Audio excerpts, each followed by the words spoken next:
Hello বন্ধুরা, আজকে তোমাদের সামনে চলে এসেছি নতুন একটা ভিডিও নিয়ে। আজকে আমরা আঁকবো কীভাবে একটি গ্রামের ছবি, আমাদের গ্রাম যে ছবিটা ছোট বাচ্চারা কীভাবে আঁকবে খুব সহজভাবে সেটা দেখানোর জন্য। দেখতে পাচ্ছেন খুব সাধারণভাবে আমরা এই ঘরটাকে এঁকে ফেলতে পারি। এই দাগগুলো অবশ্যই সোজা করে উপর থেকে নিচ পর্যন্ত টানতে হবে। ভিটিটাকে আমরা এভাবে করে নিলাম।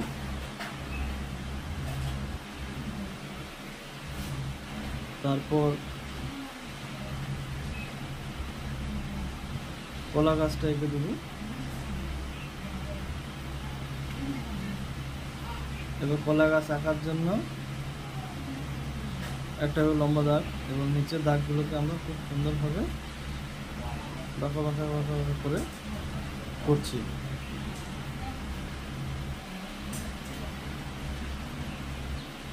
এবার এই পাশে একটা ঘর আঁকবো, গ্রামের ছবি। যেহেতু আমরা গ্রামের ছবি আঁকছি, তো গ্রামের ছবিগুলো অবশ্যই মাটির দেওয়াল, উপরের সনের ঘর বা পোয়ালের ঘর, চালাগুলো এইভাবে করেই আঁকবো আমরা। এবং ছোট বাচ্চাদের জন্য খুব সাধারণ টেকনিকের মধ্য দিয়ে আমি ঘরগুলো আঁকছি। তোমরা স্কেল ইউজ করবে না,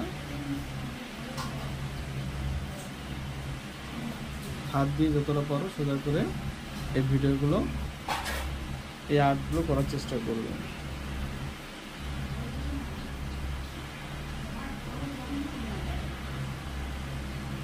আমরা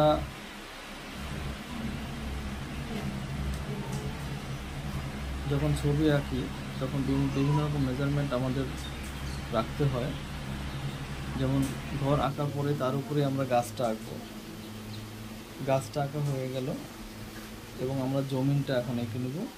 এই ঘরের চালের নিচের অংশ থেকে সোজা ওই ঘরের দেওয়ালের মধ্যে ঠেকিয়ে দিলাম, মাঝখান দিয়ে একটু রাস্তা এঁকে দেবো। রাস্তার দূরের অংশটা শুরু হবে এবং সামনে যে অংশটা সেটা একটু চওড়া হবে।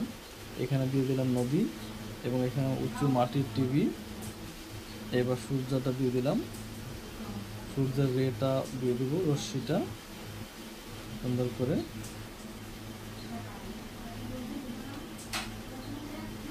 রশ্মিটা দিয়ে দিলাম। এবার ছোট একটা মানুষ, সূর্যের ছায়াটা আমরা দিয়ে দিলাম এখান থেকে, সূর্যের যে প্রতিবিম্বটা পড়বে সেটা দিয়ে দিলাম। তারপর এখানে একটা ও লিখবো, ও